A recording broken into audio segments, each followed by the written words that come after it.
do that. It's really good.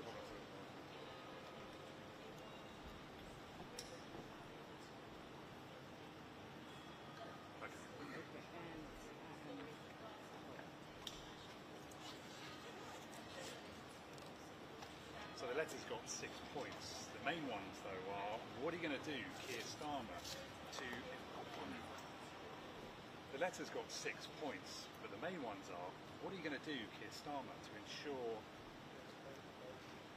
Now, this letter has got 6 points, but the main ones are what are you going to do, Keir Starmer, to support a binding UN convention on protecting journalists? Also, what are you going to do to support the access of other journalists to get into Gaza to report on what's really going on there? And what are you going to do to support an ICC investigation into the deliberate targeting of journalists by Israel?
Yes, vigil at 5:30. Other side of the road, yeah. Okay, let me just deal with all this. My name is Penny Quinton. I'm chair of the London freelance branch of the National Union of Journalists. And today I presented a letter with my colleagues, Mike Holderness and Mariam Al-Sayed of the London freelance branch, to Prime Minister Keir Starmer, calling for more than just words on the killing of our colleagues, our journalist colleagues in Gaza. We are calling for justice, for an independent investigation, and for international journalists to be allowed into Gaza to work alongside their Gazan colleagues and to bring the truth of what's happening in Gaza out. Thank you. Oh, outside, yeah.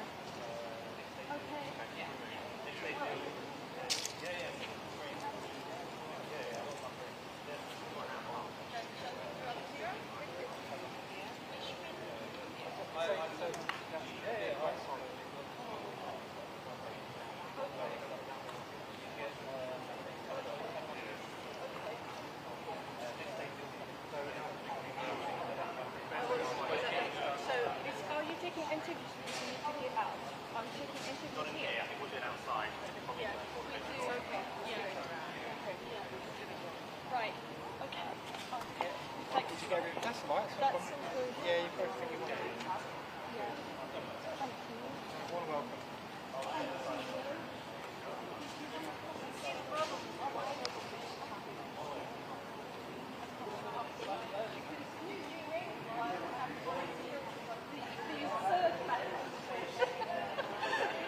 Looks like you're prepared. Yeah. Wow.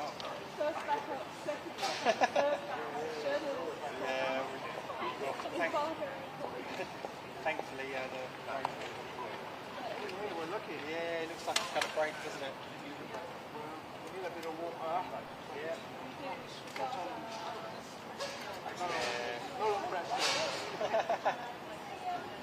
Okay, yeah. So we are here, London Freelance Branch, National Union of Journalists, to send a letter up. Okay, so we are here today as a part of a call of our General Secretary to take 48 hours of action to condemn the killing and do actions against the massive killing of journalists in Gaza. So we have been asked by our members who elected us to do something. And the thing that we thought about, to hand a letter and knock the door of 10 Downing Street to the person who believed he was a humanitarian lawyer, international law lawyer, not only to protect the journalists in Gaza, because we believe at the moment international law is at risk, and we hope that he hear us and do something for the international law and international community. Thank you. Anything?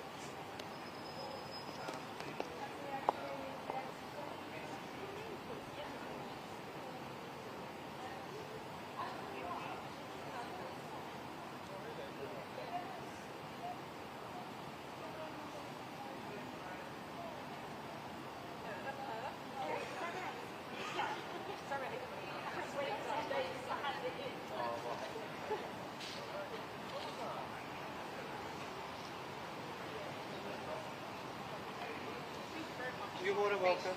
No, that's fine. I'm just glad that she's saying it's not very good for you. Just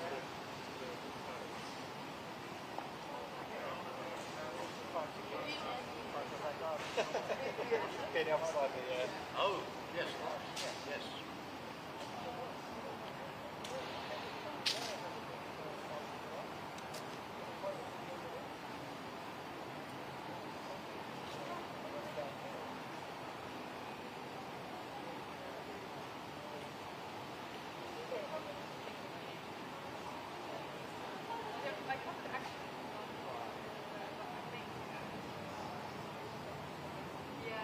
But I don't look like that one.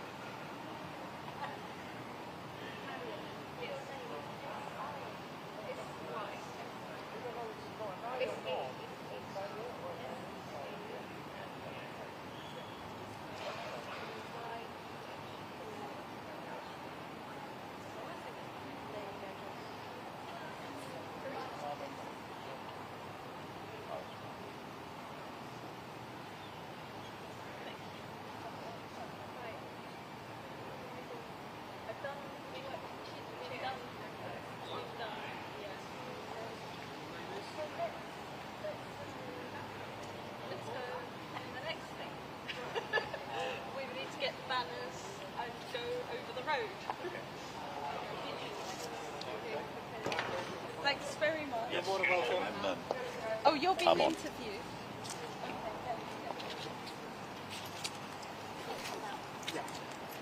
Hi, I'm Mike Holderness. I edit the Freelance magazine for London Freelance Branch of the National Union of Journalists.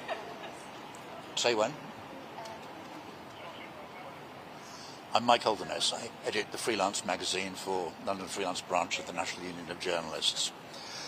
By the count that we have been keeping as the branch, 222 of our colleagues have been killed in Gaza and more in surrounding countries. Governments must no longer have impunity to kill journalists. They must no longer be allowed to kill the story. In the long term, we want an international binding measure to protect journalists. Immediately, the British government, number 10 behind me, needs to go beyond its warm words or its expressions of shock. It needs to take action to stop the assassination of journalists in Gaza and throughout the world.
here to Waterloo, try and get some pictures, otherwise I'd have nothing to take.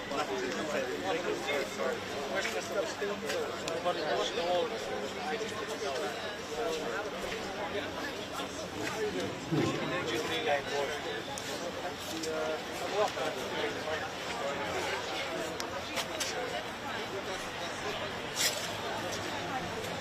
Oh, I'm so sorry.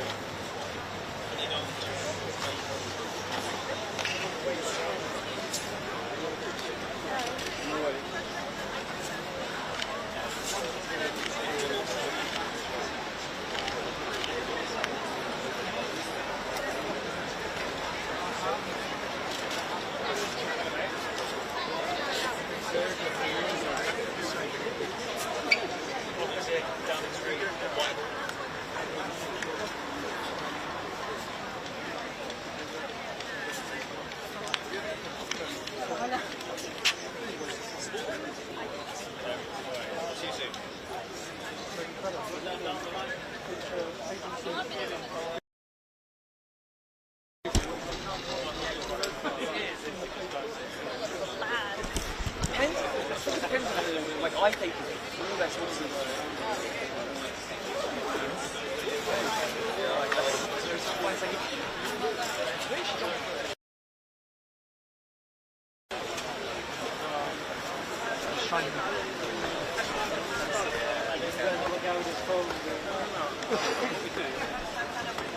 I'll run down.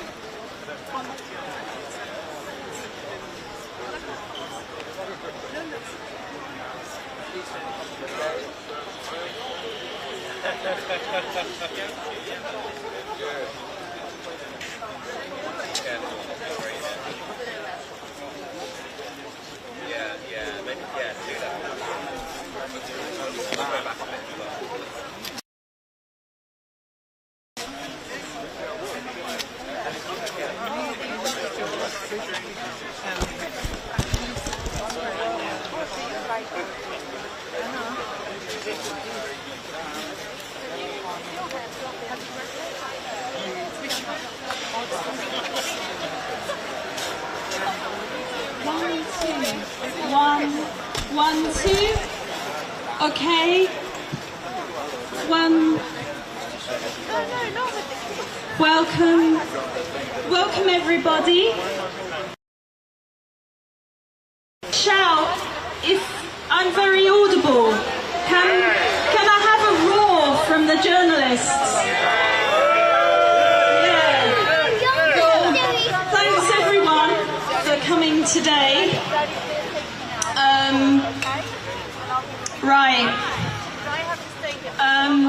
So first of all, can everyone make sure that they have a sign with one of our colleagues' names and faces and form a line? Because at some point we're going to say the name of every one of our colleagues that have been killed. So that is the order of the day. But I will open a few things to just give you an idea. First of all, thank you everyone for coming today, for just coming straight after work, for leaving your deadlines to come and honour the courageous reporting of our colleagues in Gaza. So the London Freelance Branch Committee called this event before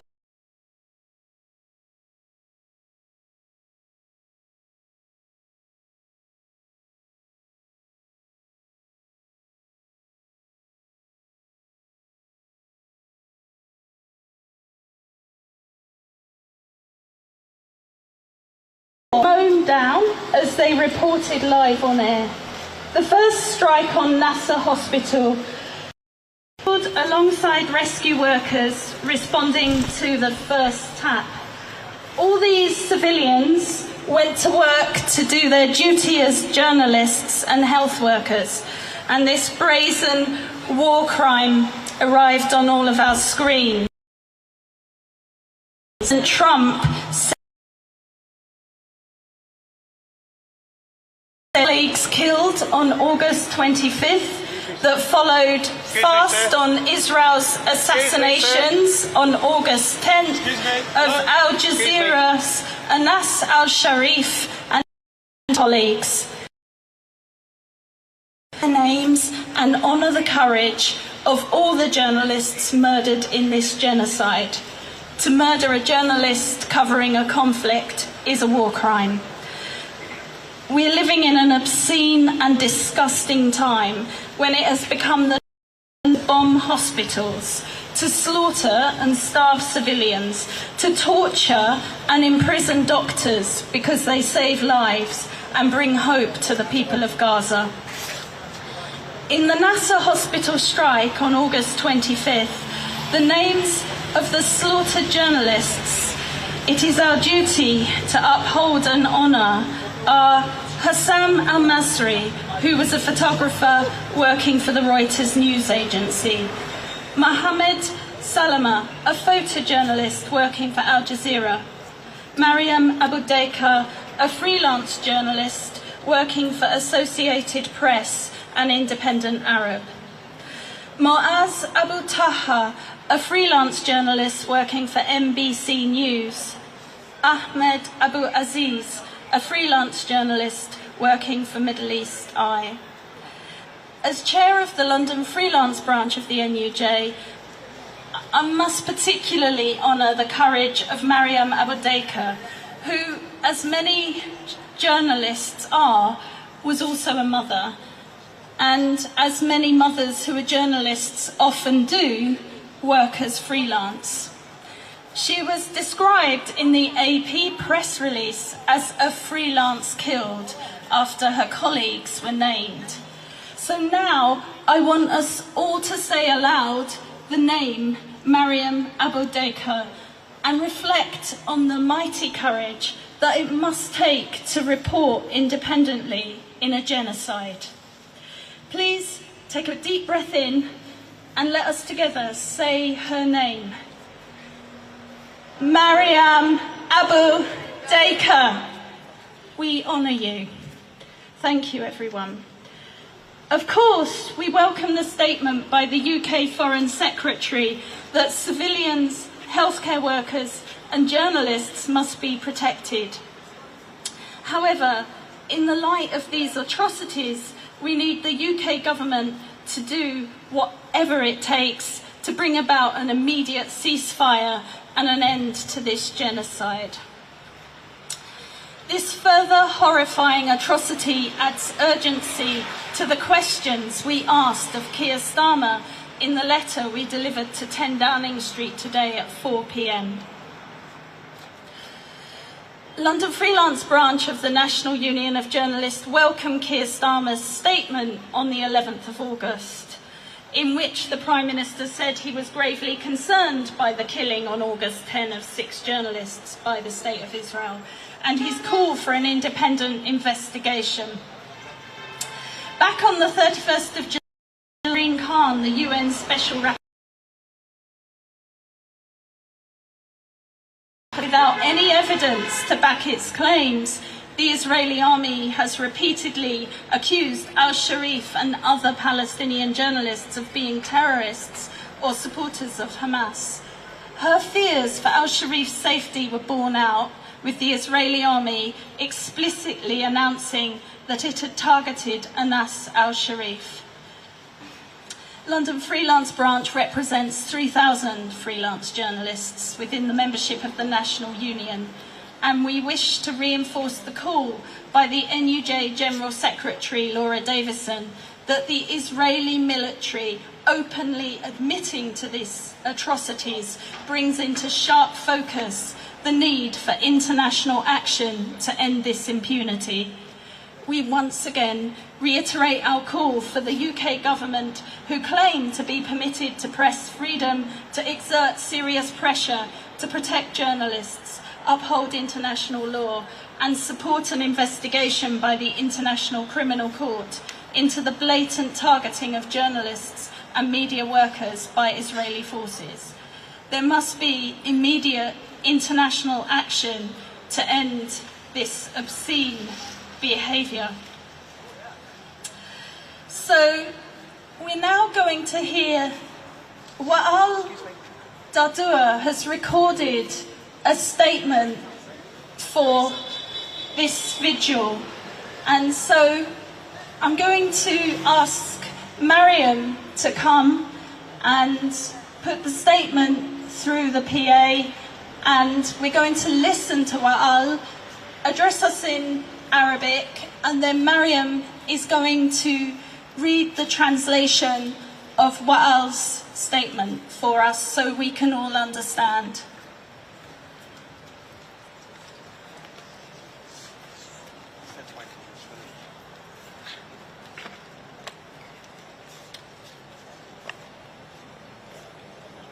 Yeah. If Mariam, you could come to the mic, brilliant.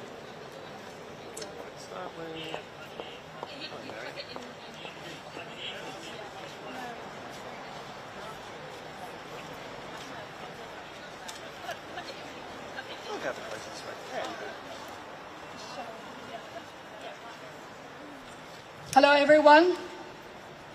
I'm just trying to... Okay.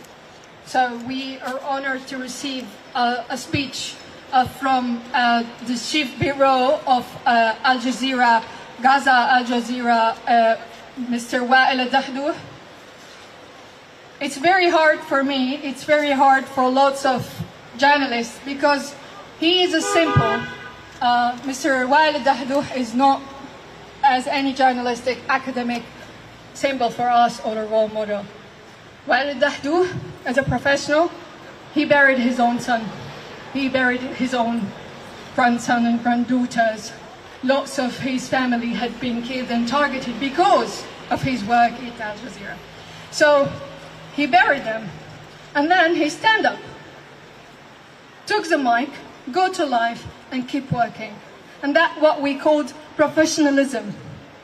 That we do not want to see it because we shouldn't be targeted that much. So Mr. Wael Dahdouh is not only a symbol for Al Jazeera, is not only a symbol in Gaza, but he just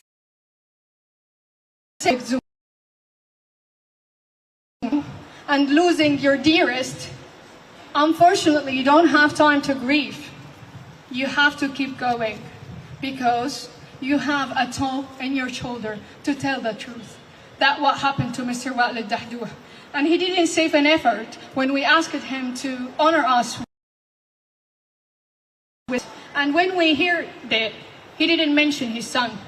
He didn't mention his family. Because every single journalist in Gaza is Wael Dahdouh's son and daughter. He will keep on his shoulder the rest of the freelancers, of the casualties that are considered a collateral damage because they are Gazan journalists. I will leave you now to hear his voice in Arabic, but we will translate it later. Now I will leave you with Wael Dahdouh's voice to us in Arabic. Maybe there is lots of Arabic media doesn't want to need translation, but I will gonna translate later anyway. السلام عليكم ورحمة الله وبركاته. بادئ ذي بدء أتوجه بالتحية والتقدير لكل واحد وواحدة منكم، كل باسمه ولقبه ومكانته ووظيفته أيضا. ثانيا، في هذا اليوم في هذه المناسبة وبعد كل ما جرى بحق زملائكم الصحفيين في قطاع غزة وبحق المدنيين من تشريد ومجاعة وإبادة وتدمير وحصار، كان لزاما علينا أن نتوجه إليكم بهذا النداء ونقول نداء نداء نداء نخاطب فيه ضمائركم وأخلاقكم وإنسانيتكم ومواثيق الشرف التي التزمتم بها بأن تقوموا بكل ما تستطيعوا به من أجل زملاء إنسانية.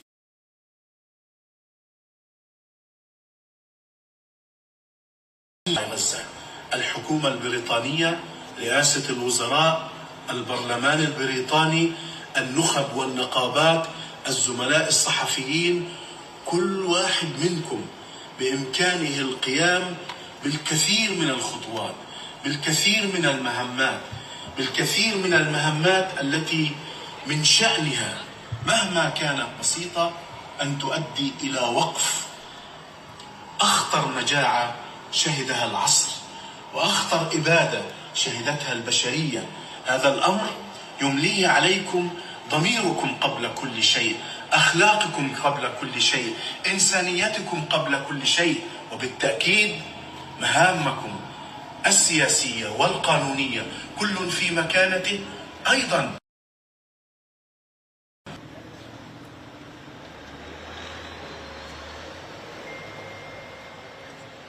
بالكثير الزملاء الصحفيين لديهم واجب جدا لأن يقوموا به لزملائهم.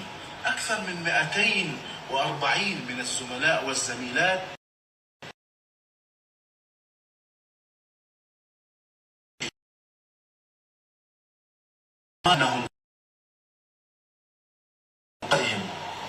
بعثرت، مزقت، قتلت، عدد منهم ما زالوا جرحى وعدد منهم سجون إسرائيل. لذلك بكل ما يأتي من قطاع غزة من صور مروعة وصور تهز الوجدان الإنساني لابد عليكم القيام بواجباتكم. ننتظر منكم الكثير ومن ضمائركم الكثير ومن أخلاقكم الكثير، وسنبقى بانتظار أن تقوموا بواجباتكم بكل إنسانية، بكل جدية، بكل مهنية. والسلام عليكم.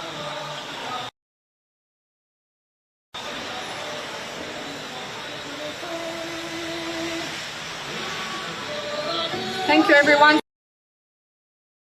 Very quick. So this is a translation for the transcript of speech of Wael Dahdour. He started with, "May the peace, blessing and mercy of God be upon you. First of all, I want to extend my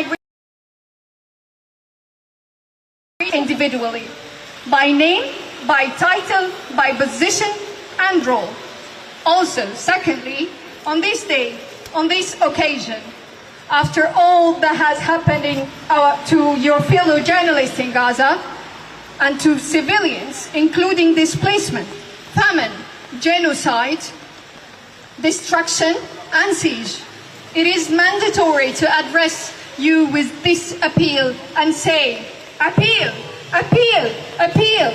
We address your conscience. We address your morals, we address your humanity and the codes of honor and codes of conduct to which of you have been committed to. Do everything you can do. Do everything for your colleagues in Gaza, for humanity in Gaza, for famine, for the genocide. The British government, the Prime Minister's office, the British Parliament, and the elite and all the unions in the UK, fellow journalists, each one of you, you can do it. Take many steps, take many tasks, however simple it is, you could lead to stopping the most dangerous famine we have ever witnessed. It's the most dangerous genocide humanity had been witnessed. This is dedicated to you by your conscience above all else, your morals above all else, your humanity above all else. Indeed, your political and legal duties, each in its own position, also dictate that you do a lot. Fellow journalists, you have a huge duty to perform for your colleagues. More than 242 colleagues, both male and females, were murdered, exterminated, killed, or targeted by direct fire simply because they did their duty. Many of their families were scattered, torn apart, displaced, and killed. Some of them are still wounded, and some of them are still prisoners in Israeli prisons. Therefore, with all the horrific and heartbreaking images coming from the Gaza Strip, you must do your duty. We expect a lot from you, a lot from your conscience, a lot from morals, and we will continue to wait for you to carry out your duty with all humanity, all seriousness, and also with all professionalism. May the peace and mercy and blessing in God be upon you. This was Wa'al al-Dahduh's message to us today.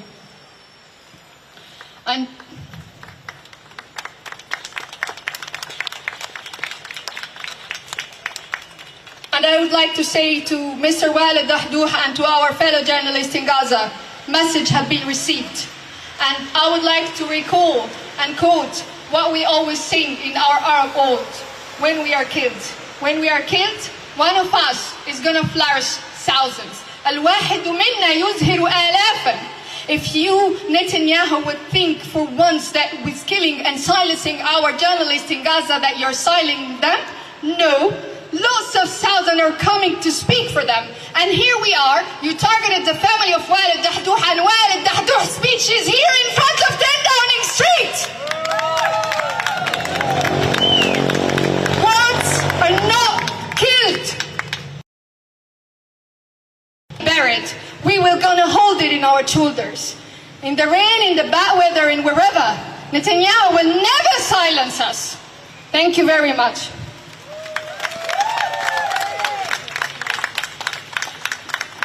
Thanks, Mariam.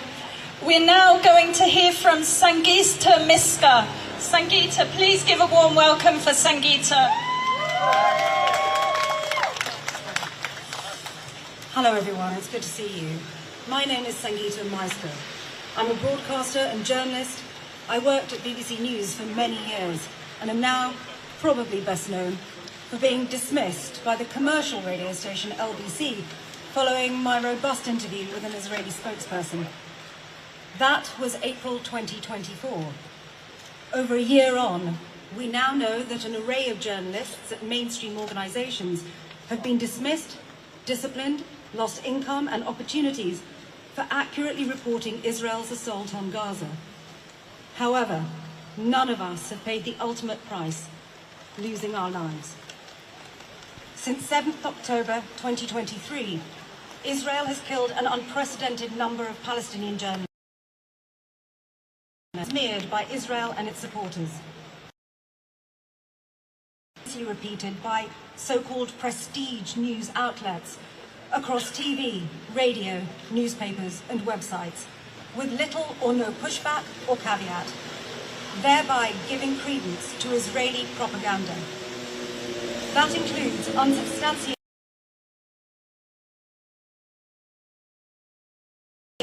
Pulitzer Prize-winning team. He had documented the relentless destruction of his home over 21 months. Anas was a household name to the Al Jazeera audience. The Committee to Protect Journalists and UN rapporteur had warned that he was in acute danger a month before he was killed. Organisations said and did absolutely nothing. On the 10th of August, he was assassinated. Did not shy away from its actions.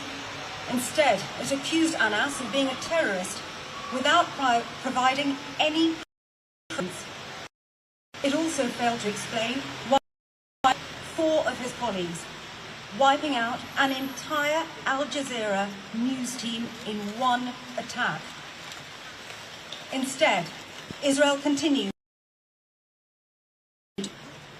I recently interviewed the investigative reporter, Anthony Lowenstein. He has reported on Israel's occupation of Gaza and the West Bank for many years now. Anthony describes Palestinian journalists as, and I quote, they have to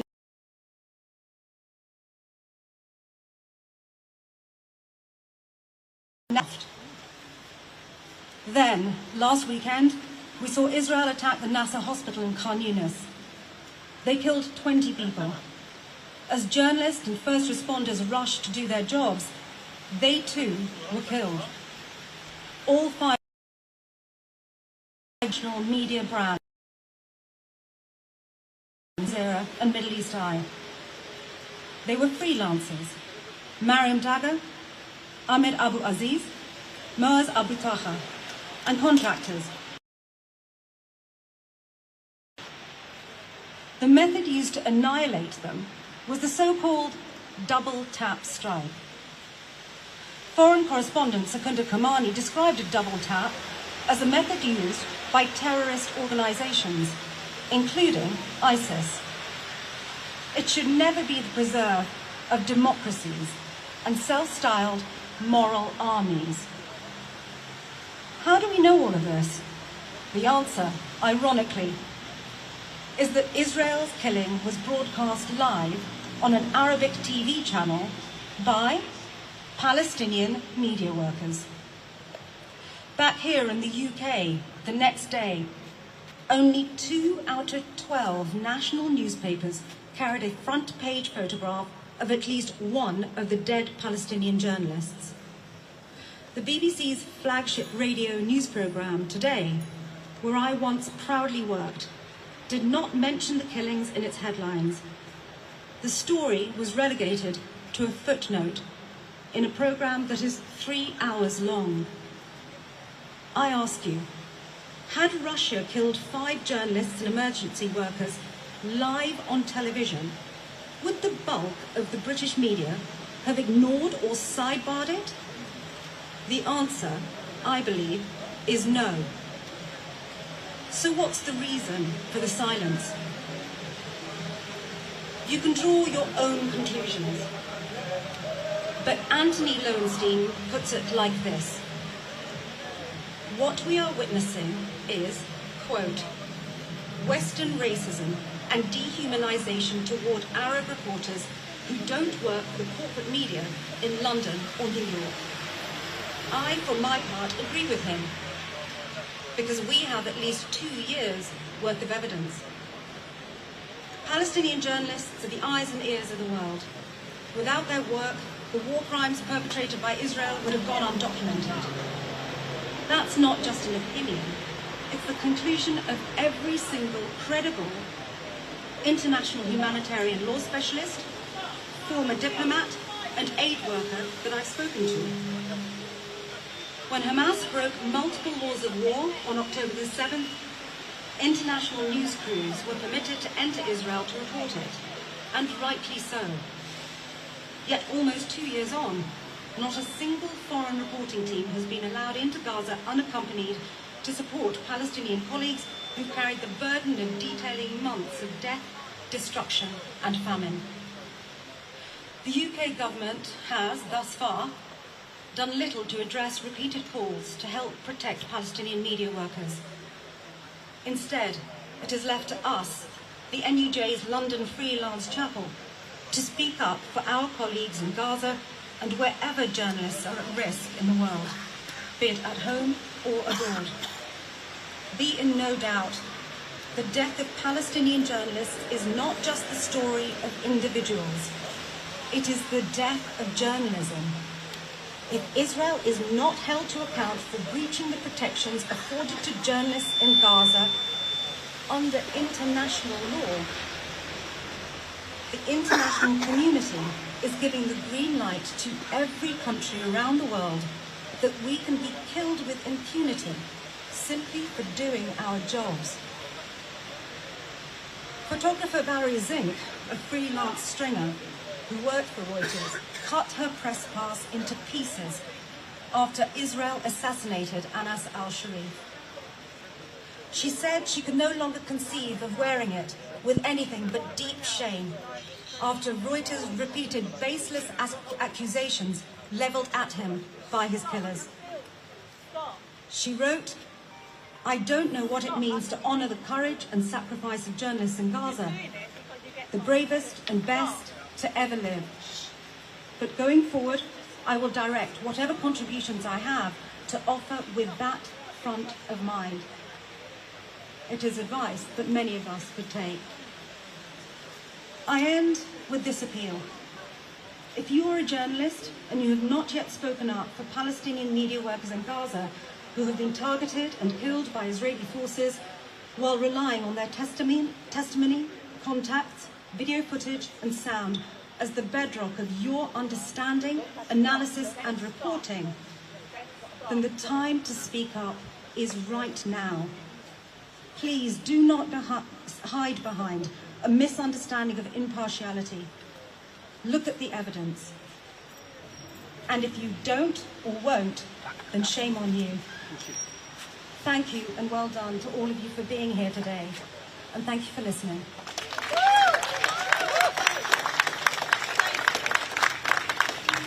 Huge thanks to Sangeeta for coming to join our event today. We are also going to hear from Ahmed Anok. Do we have Ahmed here yet? Ahmed, for those who don't know, is the co-founder of We Are Not Numbers, an incredible Palestinian creative organisation. And he is now a proud member of the National Union of Journalists Digital Media Branch. So we have Ahmed. So Ahmed.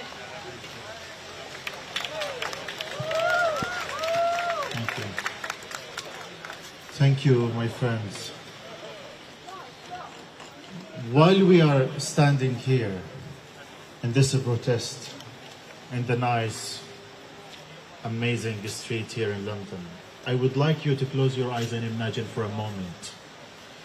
Imagine for a moment that a foreign country came to invade Britain, your beloved country, that they came here to destroy your buildings, to kill your people, to commit a genocide, to destroy your hospitals, your schools, your churches, to kill your children, to commit a massacre, a genocide. Imagine for a moment that a foreign country came here to do that. And then this foreign country deemed you, a journalist, as terrorists, as danger, as a threat. What would you do? What would you do if a foreign country came here to kill your colleagues? It's a sad reality. It's a horrible reality. But I want you to know that this is actually happening now in Gaza. That it is happening to the Palestinians in Gaza. That the Palestinians are being killed in hundreds of thousands. That hundreds of journalists have been killed now. And Israel is killing more and more journalists every day. Why does Israel kill our journalists? Because they can. Why does Israel kill our journalists? Because they know that they can get away with it. Why do they do that? Because they know that the truth is their enemy. That the truth in Palestine is Israel's enemy. And unfortunately, Israel is going to continue killing the Palestinians. They'll continue to kill the Palestinian journalists because no one is standing up to stop them. But I have bad news for Israel. I have bad news for Netanyahu. The bad news for him is that the Palestinian journalists are not going to be silenced. That the Palestinian journalists are going to continue speaking up. They'll continue reporting. They will continue reporting despite all the odds, despite all the risks, despite all the threats. The Palestinian journalists are going to live and continue. Despite all of that, the Palestinian journalists will live and continue. And despite all of that, we will honor the Palestinian journalists. We will say their names. We will repeat their stories. We will share them with the world. The Palestinian journalists who were killed will not be forgotten. We will not forget them. We will not allow their stories to be silenced. We here in the West and in the East, we will raise their voices. We will raise their pictures. We will celebrate their lives forever. And more Palestinian journalists will speak up and more Palestinian journalists will speak up, and more Western journalists will join us in our protests. They will join us. You will join us in immortalizing the Palestinian stories. We will not go anywhere. The Palestinians will not go anywhere, and we will continue. We will continue to report the news. And the Palestinian journalists, they know that reporting the news from Gaza has become a risk. The Palestinian journalists are writing their wills. They know that they could be targeted. They know that they could be killed, but they're risking their lives so that you know the truth. So please do not forget them. Please do not forgive those who killed them. Please do not forget the Palestinian journalists. And finally, I would like to read to you the will of Maryam Abu Dakka, the journalist that Israel killed a few days ago. And before she died, she wrote her will to her child, Ghaith, and she said, Ghaith, heart of soul of your mother, I want you to pray for me and not to cry over me so that I can remain happy. I want you to always make me proud, to work hard, excel, and be capable. I want you to become successful, my beloved. My dear, I hope that you will never forget me. Everything I have done was only to make you happy, to keep you joyful and comfortable, and to provide everything for you. And when you grow up, get married, and have a daughter, name her Maryam after me. You are my love, my heart, my support, my soul, and my son, who I am proud of. I will always be happy hearing of your good reputation. I ask of you one thing, Ghaith, you're a prayer, and you're a prayer, my dear, your mother, Maryam. That was the will of Maryam Abu Dakka. Thank you.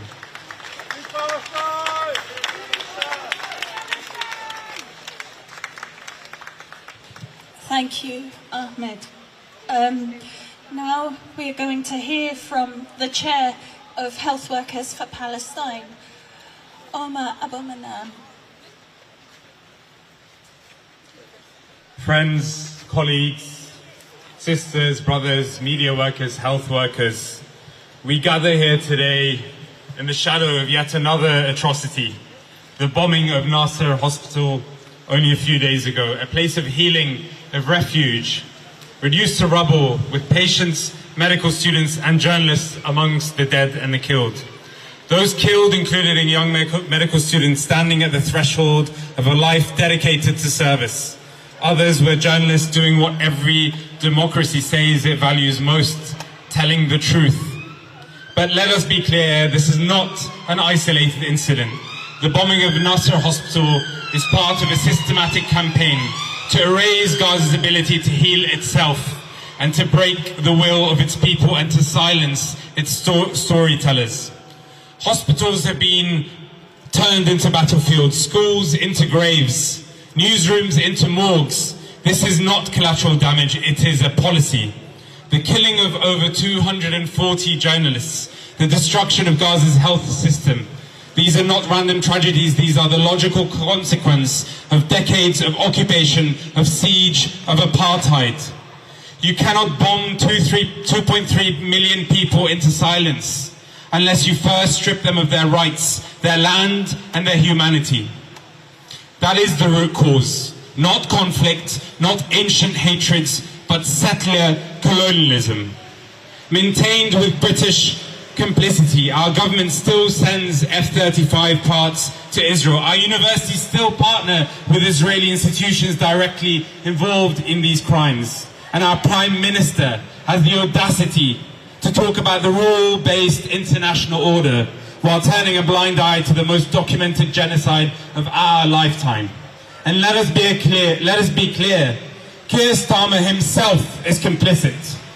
He has defended the bombing of civilians, aided and abetted the forced siege on Gaza, and ensured the flow of arms continue. His silence is not neutrality. His silence is green light for more massacres. He belongs in The Hague. But let's also speak honestly about another layer of complicity, the silence of our own professional bodies within the medical spheres. The Royal Colleges, the Royal College of Physicians, the Royal College of Surgeons, of Pediatrics and Child Health, they have issued no meaningful statements. They have not demanded an arms embargo. They have not defended their colleagues under fire. Their silence makes them complicit. Their silence tells us that Palestinian lives are worth less to them than Ukrainian, British or Israeli children's lives. Journalists in Gaza, like doctors, like teachers, like ordinary families, are being exterminated because they stand as witnesses. Israel knows the power of the image, of the testimony, of the truth. Every journalist killed is one less voice able to hold power to account. That is why the NUJ's action today matters so much, because silence is complicity. Let us remember Wael al-Dahdur, who has buried his wife, children and colleagues, and yet still reports the truth. Let us remember Mariam Abu Da'a, the rising journalist with Associated Press, who was killed by Israel at Nasser, uncovering the truth. Let us remember the young final year medical student Muhammad al-Habibi at Nasser Hospital, whose life was exterminated before it even began. And let us remember this struggle did not begin on October 2023.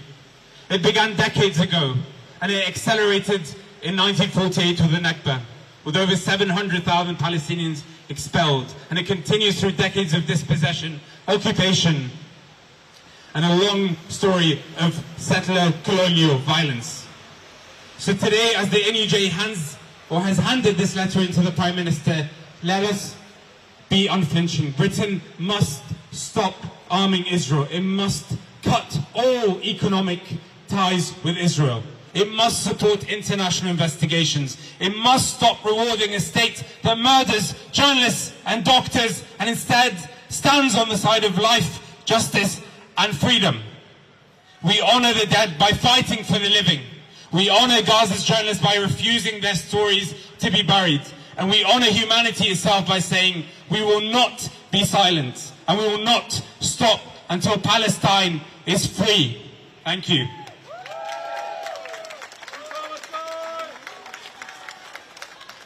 Thank you, Omar. Do we have Julia Katerina here? I'm doing a shout out for Julia Katerina.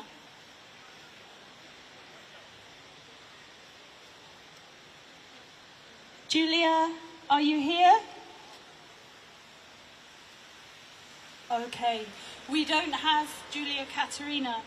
So the next thing that we're going to do is, one by one, I want each person to come up to the mic with the sign of,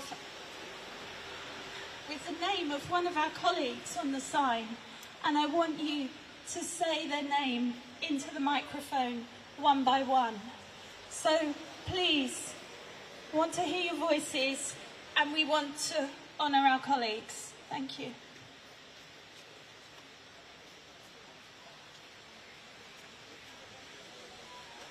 Hello. I have Noor Eldin Abdo, journalist killed in Palestine.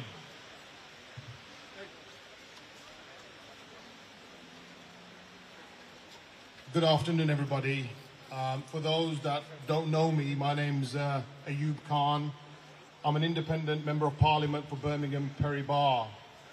And it's so heartening to see so many of you out here standing in solidarity with what is taking place in the most atrocious environment on this planet.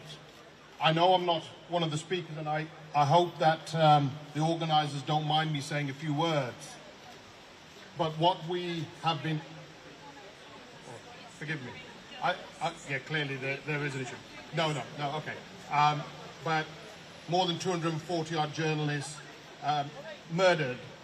Assem Asilia, just one of the more than 240 our thoughts and prayers are with him, his family, and all of those around the world that stand in solidarity. Thank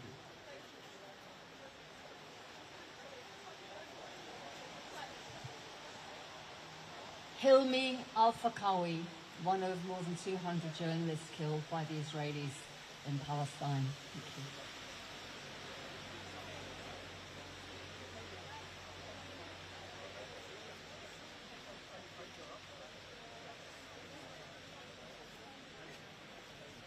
Ahmed Al-Chaiya, journalist killed in Palestine. Mahmoud Islam Abbasos, journalist killed in Palestine.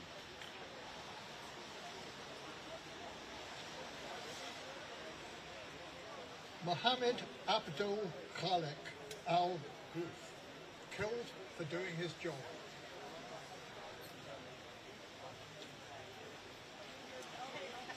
Hatafa Lulu.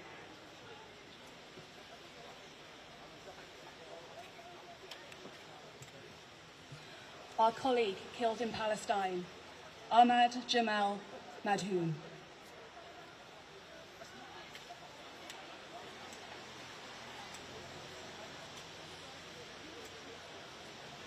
Ayman Rafati, killed by the IDF in Palestine.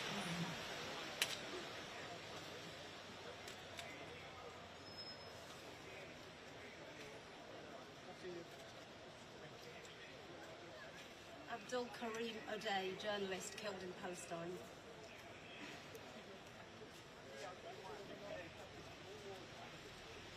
Adham Hassouna, killed in Palestine.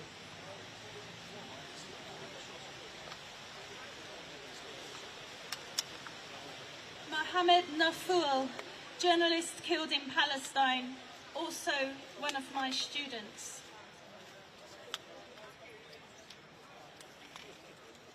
Akil Hussein Salah, journalist killed in Palestine. We remember Montasser al-Sawaf, journalist killed in Palestine.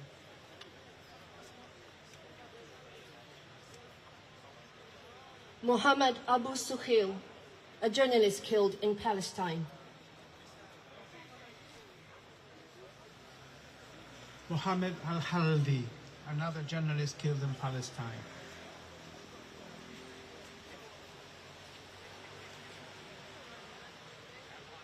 Mohammed Abu Samra. Mohammed Abu Jasser, journalist killed in Palestine.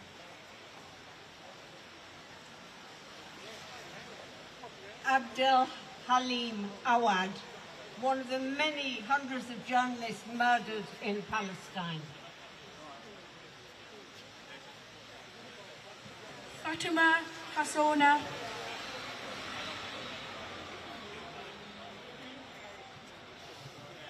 Sahar Akram Ryan, journalist killed in Palestine for telling the truth. Hassan Majdi Abu Wada, journalist killed in Palestine.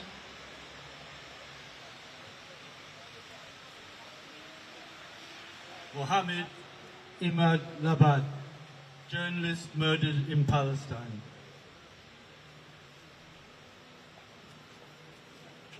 Ahmad Hesham Abu Arus, one of our colleagues murdered in Palestine.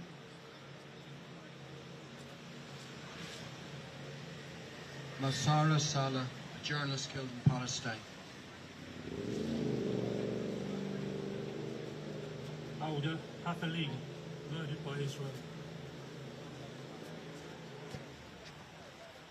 Our thoughts with the family of Ahmed killed doing his job. Wafa Abdul Daba, murdered by Israel in Palestine. Shahata al-Sabbagh.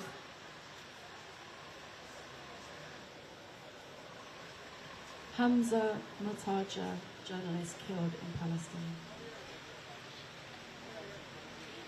Mamdouh Kinetta, journalist killed in Palestine. Sam Farajala, journalist killed in Palestine. Yahya Subay, journalist killed in Palestine. Mohammed Abu Hawaidi, journalist and among the heroes killed in Palestine by the IDF. Saeed Abu Hadan, one of the many brave journalists who've been slaughtered by the IDF. It just isn't acceptable and it has to stop. We were here 2 weeks ago and we're here again. This is for Ayman al-Jadi, one of over 200 journalists and media workers killed by Israel since October 2023. Amjad Shahju and Rushdie Saraj, both journalists killed in Palestine. Ala Akilila, a journalist killed in Palestine. Marwan Al-Sawaf, a journalist killed in Palestine. Omar Al-Darawi, Palestinian journalist murdered by the IDF for telling the truth. Hossam Manar Al-Dabaka, journalist killed in Gaza. Muhammad Yari, another journalist killed in Gaza.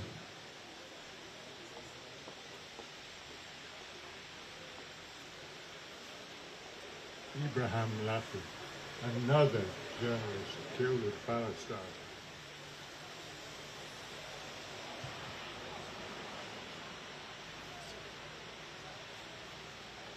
Samir Al-Ghaffar, another journalist killed for telling the truth.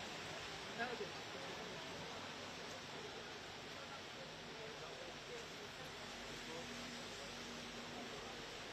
Ayman Mohammed al-Ghaladi, murdered in Palestine with British complicity.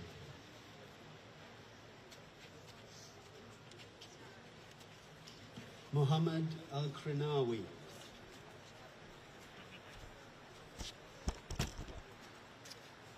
Abdul Rahman Saimar, another journalist murdered in Gaza.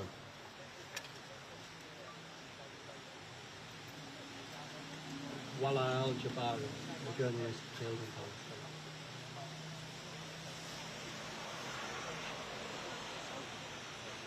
Assem Kamal Musa, journalist killed in Palestine.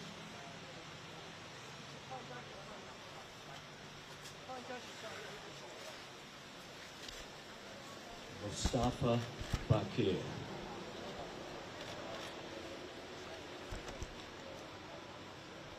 Hassan al-Bash, journalist killed in Palestine. Nafid Abdullah Jawad.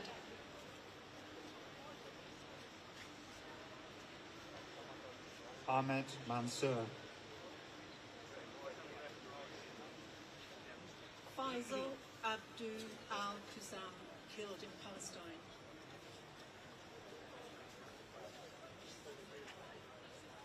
Hossam Shabbat.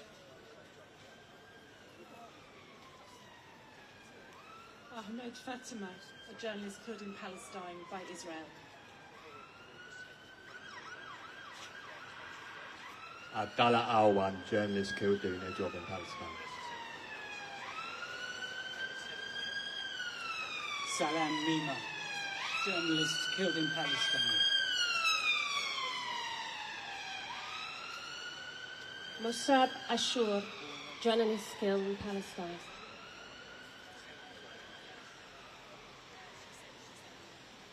Muhammad Al-Thomas, journalist killed in Palestine. Ibrahim Mahmoud Hajjaj, murdered in Palestine.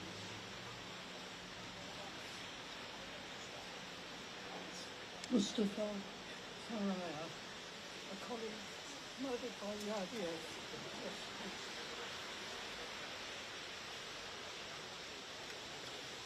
Mohammed Al-Lagar, journalist killed in Palestine. Ayad el-Ruwaq, journalist killed in Palestine. Mohammed Nabil Azak, killed in Palestine by the IDF.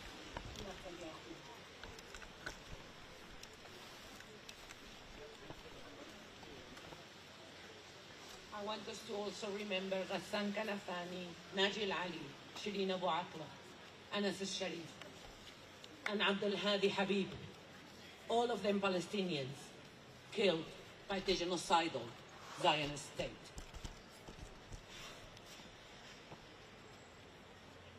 It's incredible that we're having to queue. There are so many names we want to read out of journalists who were killed in Palestine. Asad Shamna, we remember you. Dua Sharaf, one of too many truth tellers murdered in Palestine. All right, go. Come on. Anham Adwan, murdered in Palestine. Mohammed Kuredi, another journalist murdered in Palestine. Yassin al-Suwaidi, murdered by Israel. We will not forget you. Ayat Kadura, killed with many of her family in Palestine. Rizqa Abu Asyan, killed with his family in Palestine. Wafu al-Adani, killed in Palestine. Abdullah al-Sisi and Ali Taima, murdered in Palestine. Ahmed Abu Medwi, Muhammad Mu'in Ayash, journalists killed in Palestine. Mohammed Majid Abdi Akhar.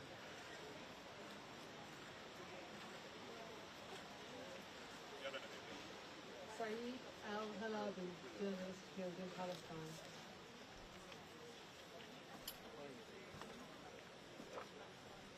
Hassana Aslam.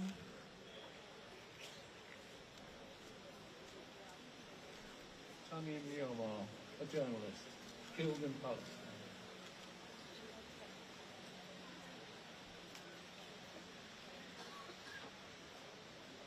Majdet Kashko, killed in Palestine.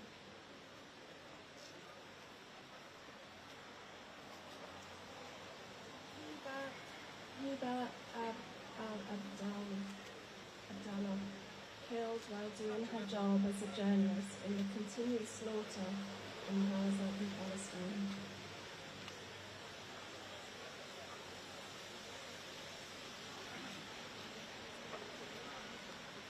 Hassan al-Kishawi, killed by the Israeli state.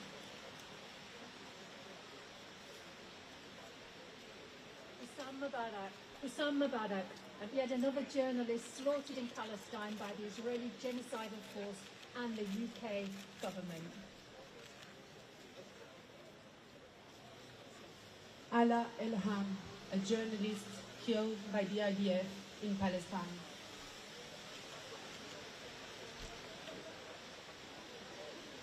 Adam Abu Habib, a journalist killed in Palestine. Salam Abu Tayyub and Mustafa Ayad, both killed in Palestine with the complicity of the BBC.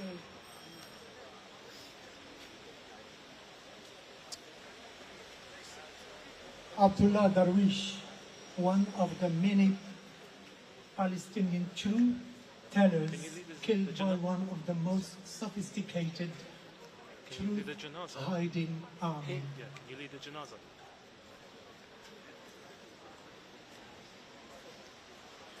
Sai Mansour, a journalist murdered by the IDF in Palestine.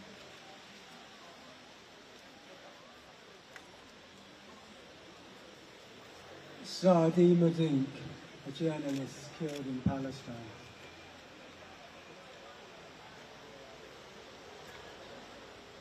Ahmed Badir, a journalist targeted and murdered by the IOF in Palestine using British intelligence.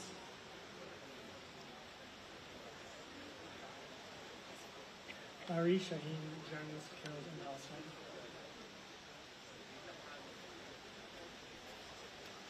Mohammed Khair al-Din, a journalist murdered in Palestine and not forgotten.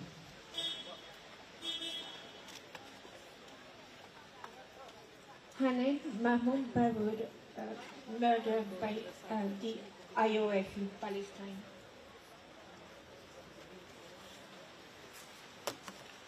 Sama al-Nadi, journalist killed in Palestine. Salim al-Sharafa, a journalist killed in Palestine.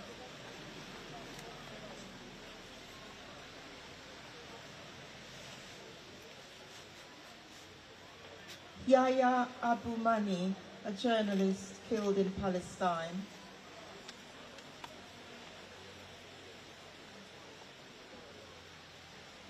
Mohammed Jourjon, a journalist killed in Palestine.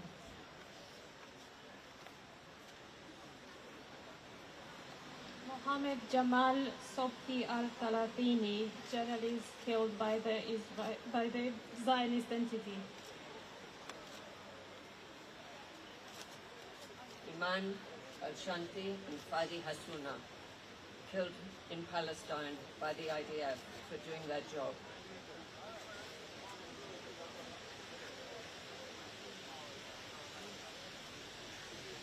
Aha Bakasha, killed in Palestine. Ahmed Abu Shara, killed in Palestine. Mohammed Balusha, targeted, murdered in Palestine.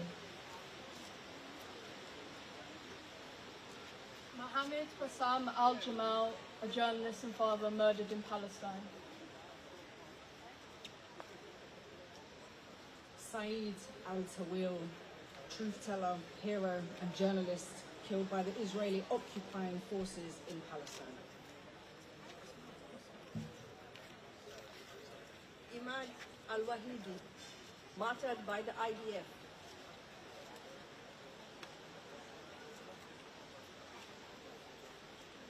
Najmi al-Nadim.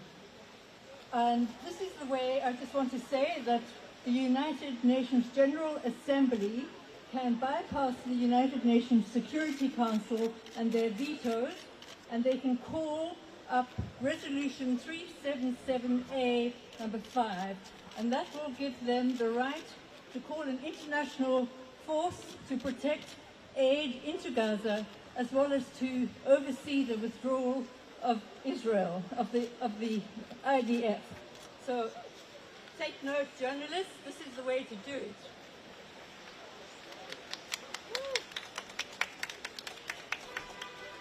Muhammad Saleh al-Sharif, a journalist killed in Palestine. Rest in peace.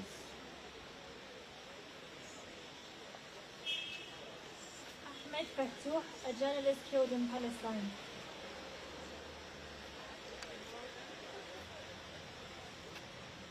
Ibrahim Muradi, a journalist killed in Palestine.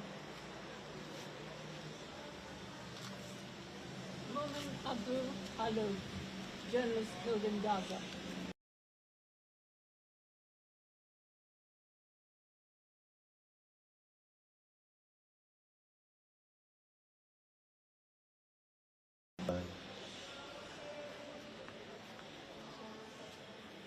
Ahmed aloud, a journalist killed in Palestine.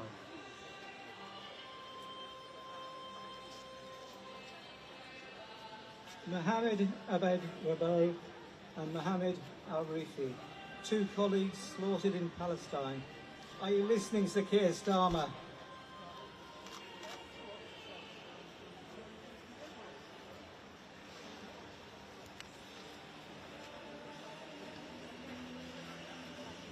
We honour and remember Ibrahim Mahami.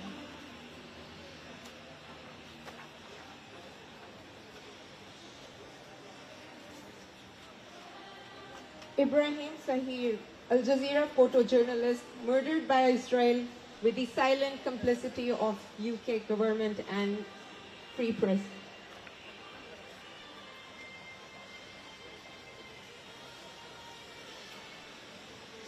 Mohammed Isa Abu Sahada.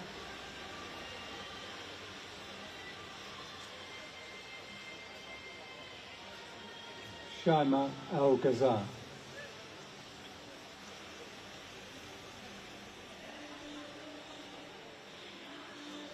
Mohammed Kader Ahmed Salama, killed in Palestine.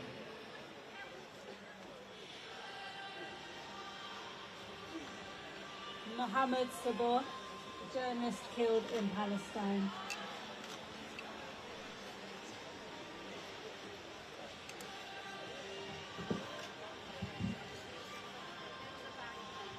Photojournalist Ibrahim Mohammed Al-Gharabawi and journalist and filmmaker my colleague Mohammed Salama, both defenders of the truth that were killed on the line of duty, that Western institution journalists participated, are complicit in their death and abandoned their colleagues and abandoned the truth.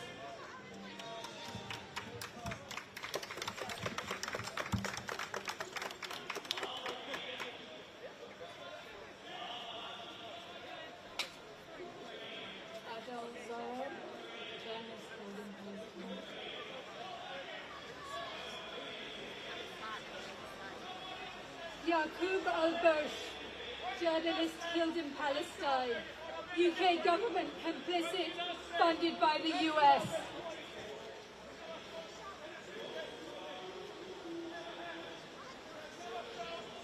Saeed Radwan was killed on the 10th of October 2023 when during the carpet bombing of the IDF in Deir el-Bala.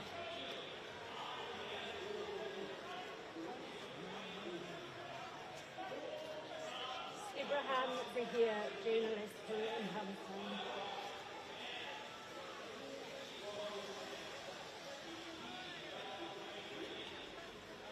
Khalil Abu Afra, journalist killed in Palestine. Anas al-Shari, journalist murdered in Palestine. Rest in peace.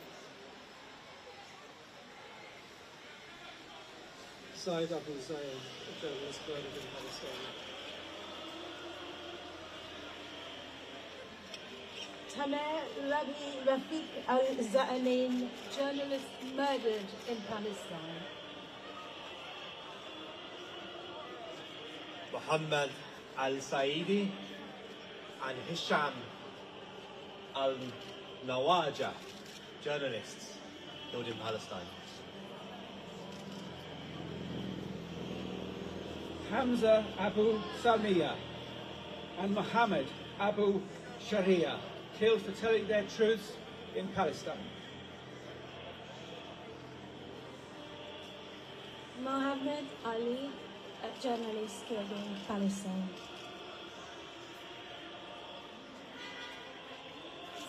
Issam Bahar, journalist killed in Palestine.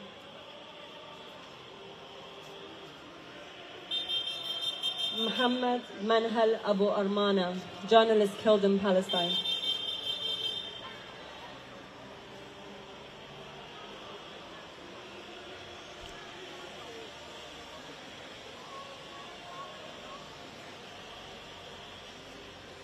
Majd Fadi Arandas, journalist killed in Palestine.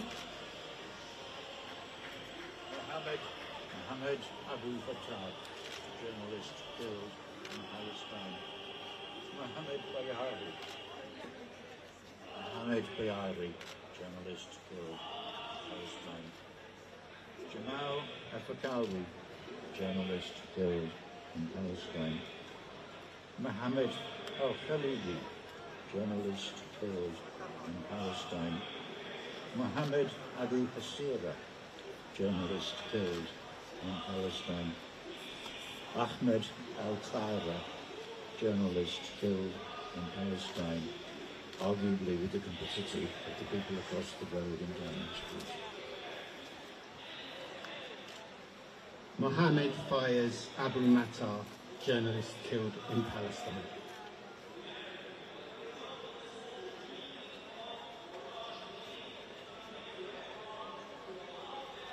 Iyad Matar, martyred in Palestine, probably with British ammunition.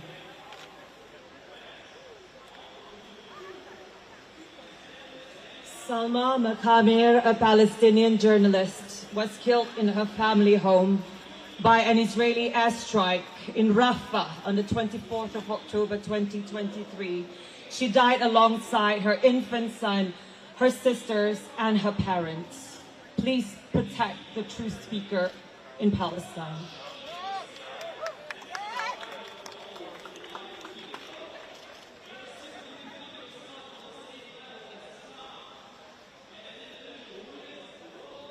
Thank you, everyone.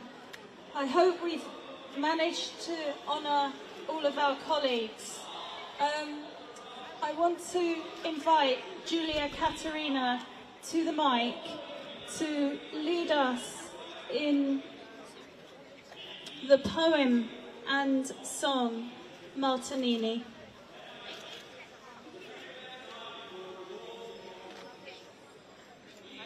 Dua Jabur, journalist killed in Palestine.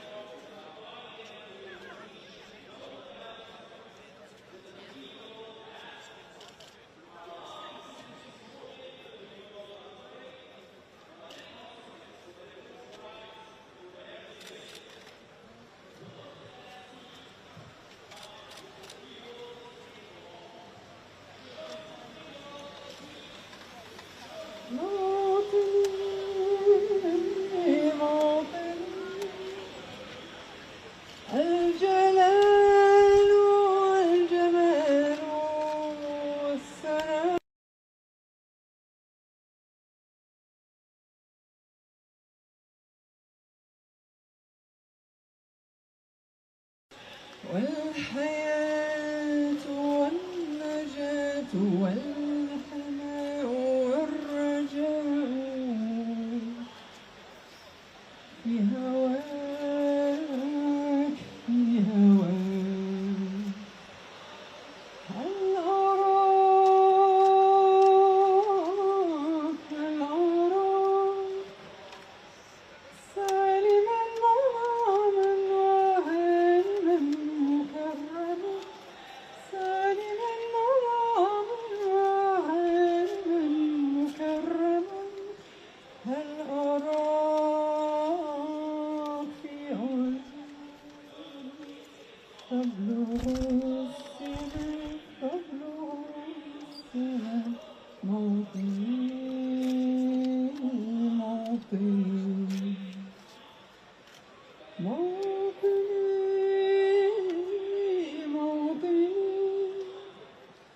الشباب لم يكن حلم أن يستكل أو يبيد أو يبيد لست من الردى ولن نقول للعدى كالعبيد كالعبيد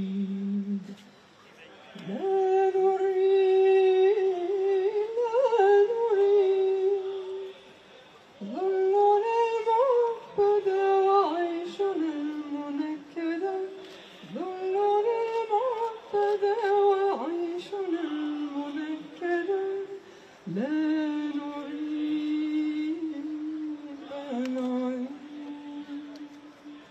مجدنا تعيد مجدنا تعيد موطني موطني موطني موطني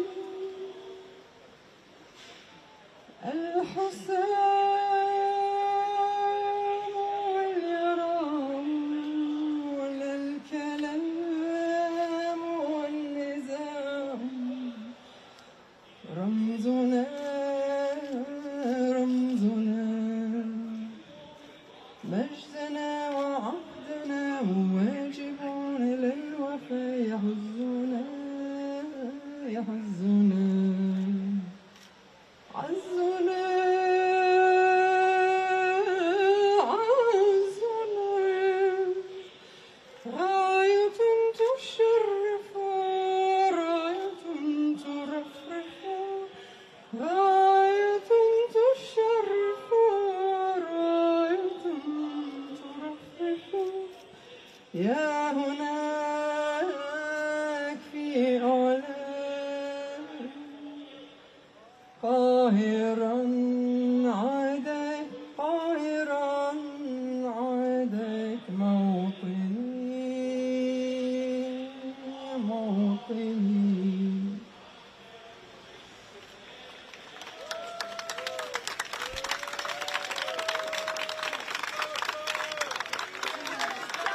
just want to thank everyone for coming and paying tribute today.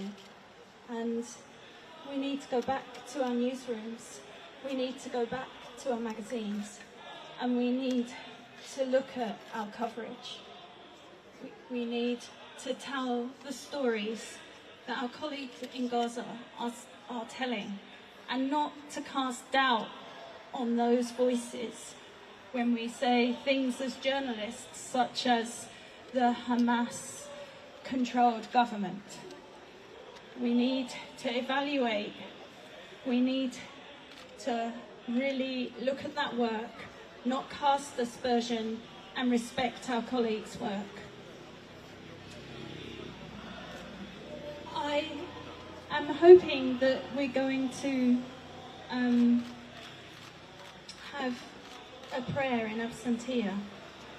We did this last time. I want to invite my excellent colleague Mariam to the microphone now. Mariam Essayah, could you come to the mic, please?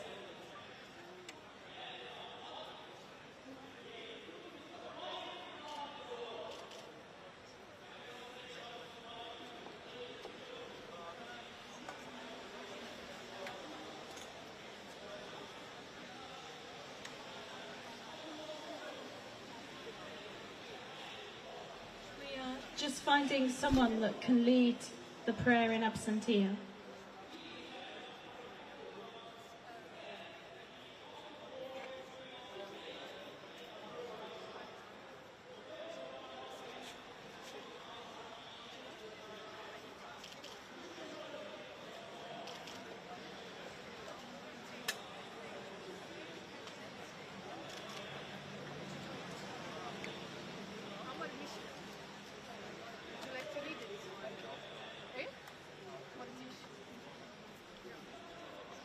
Hello everyone. So we finally had an imam, and we also encourage any other faces who's not Muslims, if you would like to make any prayers or dua, or even like stay in silence in favor of the people who had died. We're just honoring them on their way, but that doesn't mean that we doing this only in that way. So we would like everyone to take a moment in this place to do the prayer on their own faith, or with non-faith at all, to remain in silence. So for now, can Muslim please step up to in the Qibla? So we are going to hold it here. Do we have Muslims here that would like to take part of the prayers in absentia?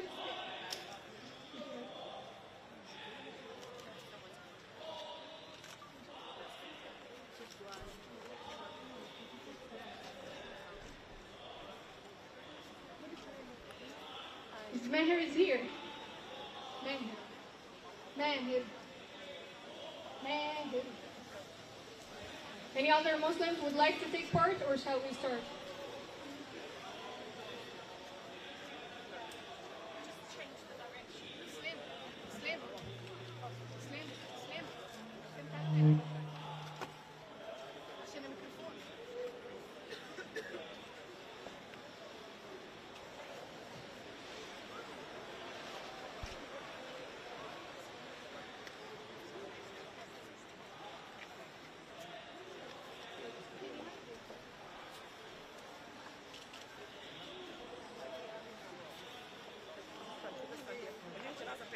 Yeah,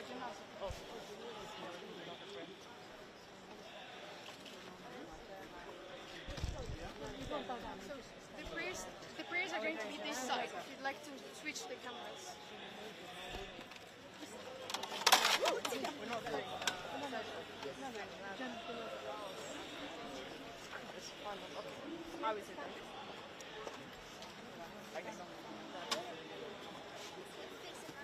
Yeah, we'll have to face you. I will hold your back. Yeah.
Thank you for coming. Thank you to everyone in the NUJ that turned out today. Thank you for everyone that came from their chapels